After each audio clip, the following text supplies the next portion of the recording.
को आपने सेटिंग अपने 4 चैप्टर पढ़ दिए हैं। अभी जो चैप्टर 4 पढ़ा था उसमें मेमोरेंडम और आर्टिकल पढ़ा था, राइट। अब जो चैप्टर नंबर 5 में करा रहा हूं आपको, उसको कराने से पहले आपको मैं एक ओवरव्यू दे रहा हूं इसका, ऑल्टरेशंस का।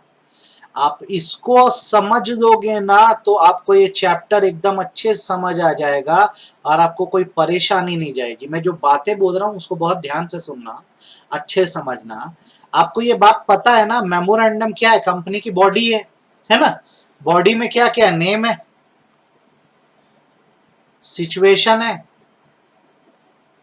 ऑब्जेक्ट है, लाइबिलिटी है, कैपिटल है, सब्सक्रिप्शन है। अब क्या होता है, जैसे हम लोग भी प्लास्टिक सर्जरी करा के शरीर बदल सकते हैं, नाम पता सब बदल सकते हैं ना, सेम वैसे ही मेमोरेंडम क्योंकि कंपनी की बॉडी है तो आप ध्यान रखो, नेम ऑल्टर हो सकता है, सिचुएशन ऑल्टर हो सकती है, ऑब्जेक्ट ऑल्टर हो सकता है, लाइबिलिटी ऑल्टर हो सकती है, कैपिटल ऑल्टर हो सकता है, चेंज हो सकता है, सब्सक्रिप्शन ऑल्टर नहीं हो सकता। माँ बाप तुम चाह के भी नहीं बदल सकते बेटा, सब्सक्राइबर जो होते हैं वो पेरेंट्स होते हैं। तो पहले तो फोकस इस बात पे होना चाहिए कि जो 5 क्लॉज होते हैं ना वो ऑल्टर हो सकते हैं। अब ऑल्टर का तरीका क्या होना चाहिए? तो क्या होता है, जैसे तुम कंपनी बनाते हो तो कंपनी का एक फीचर होता है कि ओनरशिप कंपनी की अलग होती है और जो मैनेजमेंट है वो अलग होता है। अच्छा, आप ये बात जानते हो जो कंपनी को मैनेज करता है वो कौन है? डायरेक्टर होता है। और जो कंपनी का ओनर होता है वो कौन होता है? शेयर होल्डर होता है। जैसे हम अपने शरीर के शेयर होल्डर हैं, तो अगर कंपनी है तो कंपनी का जो मेमोरेंडम है तो उसके ओनर कौन हुए? शेयर होल्डर हुए। तो जैसे किसी भी पार्ट को बदलाव करना है तो आपको अल्टीमेट अप्रूवल किसकी लगेगी? शेयर होल्डर की। तो अब आपको एक स्पेसिफिक फॉर्मेट बता रहा हूं कि जैसे कोई भी आप ऑल्ट्रेशन करोगे पांचों में से, तो ध्यान रखो कॉमन फॉर्मेट क्या होने वाला है। कॉमन फॉर्मेट क्या होने वाला है इसका? हमेशा सबसे पहले बोर्ड मीटिंग बुलाई जाएगी, ध्यान रखना। सबसे पहले हमेशा बोर्ड मीटिंग बुलाई जाएगी। यहां पर क्या होता है, डायरेक्टर डिस्कस करते हैं कि अगर सपोज करो नाम बदलते हैं या सिचुएशन बदलते हैं। अच्छा, सिचुएशन में क्या सिचुएशन हो सकती है? तो ये शहर के अंदर बदलाव हो सकता है, विद इन सिटी। अच्छा, शहर के बाहर जा सकते हो, आउटसाइड सिटी। और क्या हो सकता है? स्टेट चेंज कर सकते हो, आप एक राज्य छोड़ के दूसरे राज्य जा सकते हो, है ना। नाम बदलना, ऑब्जेक्ट बदलना, जो भी है इस पे डायरेक्टर क्या डिस्कस करते हैं। जब ये डिस्कस कर देते हैं तो ये क्या करते हैं? ऑथोराइज करते हैं, हमेशा ध्यान रखो, सीएस को या किसी डायरेक्टर को कि वो क्या करे, एक नोटिस बनाए। ये नोटिस क्लियर 21 डेज का होता है, 21 दिन का नोटिस होता है। और ये भेज के शेयर होल्डर को बोले कि जनरल मीटिंग करना है। तो जब ये नोटिस जाता है तो जनरल मीटिंग बुलाई जाती है। बुलाने को कन्वीन करना बोलते हैं, convene general meeting. General meeting बुलाए, और जब जनरल मीटिंग होती है तो इसमें क्या होता है, अक्सर रिजोल्यूशंस पास होते हैं। रिजोल्यूशंस मतलब वोट करके डिसीजन होता है, वोट करके डिसीजन होता है।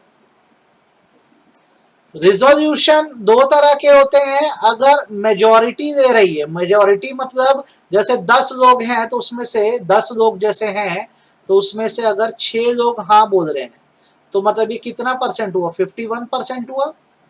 तो ये मेजॉरिटी अगर हाँ बोलती है तो इसको ऑर्डिनरी कहा जाता है।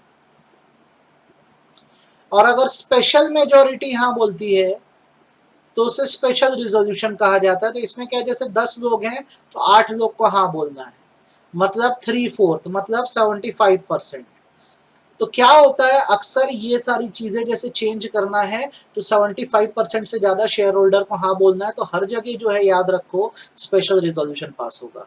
आप समझ रहे हो ना आपको मैं क्या बोल रहा हूँ? आपको जैसे क्लॉजेस बदलने हैं ना तो सबसे पहले बोर्ड मीटिंग बुला के डिस्कशन करो। फिर डिस्कशन जैसे हो जाए कि चलो भाई ये काम करना है तो सीएस या डायरेक्टर को तुम ऑथराइज कर दो कि वो नोटिस बनाए और 21 दिन का समय लेकर जनरल मीटिंग बुलाए। जनरल मीटिंग में फिर वही बात रखी जाएगी और कौन सा रिजोल्यूशन पास करेंगे, स्पेशल, मतलब जितने लोग आए हैं उसमें 75% हाँ बोलेंगे। अब ये हो गया तो कंपनी की तरफ से बात हो गई, कंपनी का लेवल खत्म हो गया। अब इसके बाद जो लेवल आता है वो बेटा अथॉरिटीज का आता है, अथॉरिटीज का लेवल आता है। तो आपको क्या करना होता है, जब कंपनी में डिसीजन हो जाए तो अथॉरिटीज के पास ई फॉर्म जमा करने होते हैं, ई फॉर्म जमा करने होते हैं। अच्छा, क्या ई फॉर्म, तो कॉमन जो है वो मैं आपको बता दे रहा हूं, जब भी स्पेशल रिजोल्यूशन पास होगा, जब भी स्पेशल रिजोल्यूशन पास होगा तो ई फॉर्म MGT14 जाएगा, ये जाना ही जाना, ये कंपलसरी है। अब उसके बाद जो चेंज कर रहे हो वैसा फॉर्म जाएगा, जैसे तुमने, जैसे मान लो एड्रेस बदला है अपना, तो जैसे एड्रेस बदला है तो हमेशा याद रखो तुम इसमें INC22 फॉर्म जाता है। अच्छा, तुम कैपिटल में बदलाव ला रहे हो अपने, तो इसके लिए SH7 फॉर्म जाता है। तो क्या होता है, ये तो फिक्स है, जाना ही है, क्योंकि आप शेयर होल्डर से स्पेशल रिजोल्यूशन पास कराए हो, तो अथॉरिटी के पास आप क्या जमा करोगे, आप MGT14 करोगे ही करोगे, उसके बाद जो भी काम करे उससे रिलेटेड फॉर्म करोगे। तो ये 3 स्टेप जो है वो कॉमन होंगे। अब सवाल ये कि अथॉरिटी कौन है, तो हर बार जिसके पास फॉर्म जमा होगा,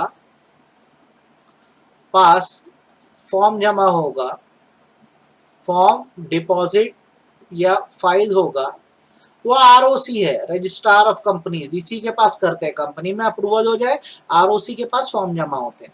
लेकिन कई बार क्या होता है, कुछ मैटर्स के लिए आपको बड़ी अथॉरिटीज की अप्रूवल लगती है, जैसे आपको, जैसे एक स्टेट से दूसरे स्टेट में जाना हो, जैसे ना एक राज्य से दूसरे राज्य में जाना हो, तो आपको approval national company law tribunal की लगती है।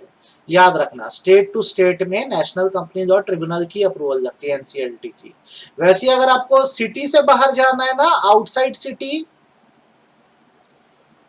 ठीक है, from one ROC to other ROC, अभी मैं नहीं बताऊंगा ये कंसेप्ट, जब फुल लेक्चर समझाऊंगा तो बताऊंगा, तो RD मतलब रीजनल डायरेक्टर की परमिशन लगती है।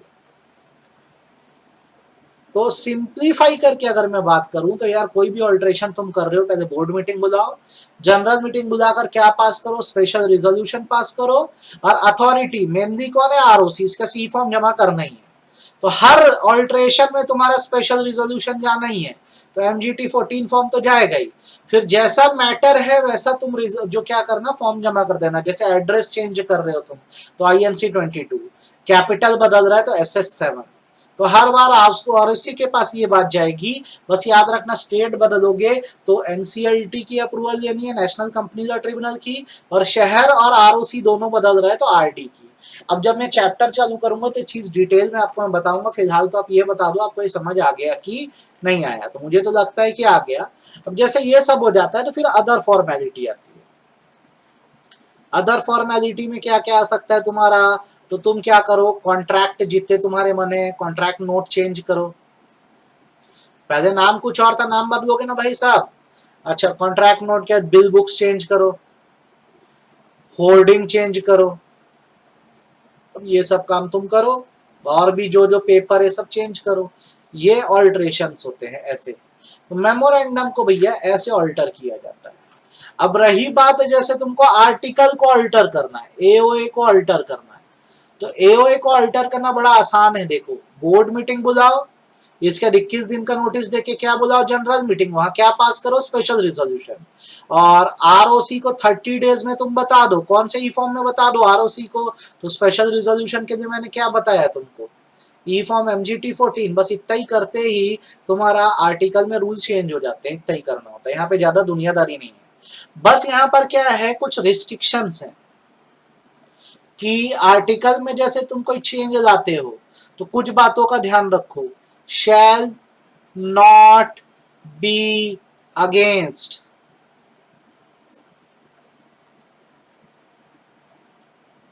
कंपनीज एक्ट, कोई भी ऐसा रूल मत डाल देना भैया जो कंपनीज एक्ट के अगेंस्ट हो। Next, shall not surpass, surpass मतलब आगे बढ़ना, MOA के आगे कोई रूल नहीं बना सकते आप, हमेशा याद रखो, आर्टिकल सबऑर्डिनेट है, MOA सुपीरियर है। Next, shall not increase liability, member की लाइबिलिटीज नहीं बढ़नी चाहिए, जो है उतनी लाइबिलिटी रहेगी। Next, shall not B fraudulent, कोई धोखाधड़ी नहीं होनी चाहिए रूल में। तो ये सब लिमिटेशंस हैं। तो मेनली आपको लिमिटेशन पूछता है, तो आपको जैसे मैंने एक ओवरव्यू बताया है, आप इसको जैसे पढ़ लोगे ना, तो फिर मैं आपको क्या करूंगा, चैप्टर चालू कराऊंगा, एकदम ईजी है, फटाफट आपसे बन जाएगा।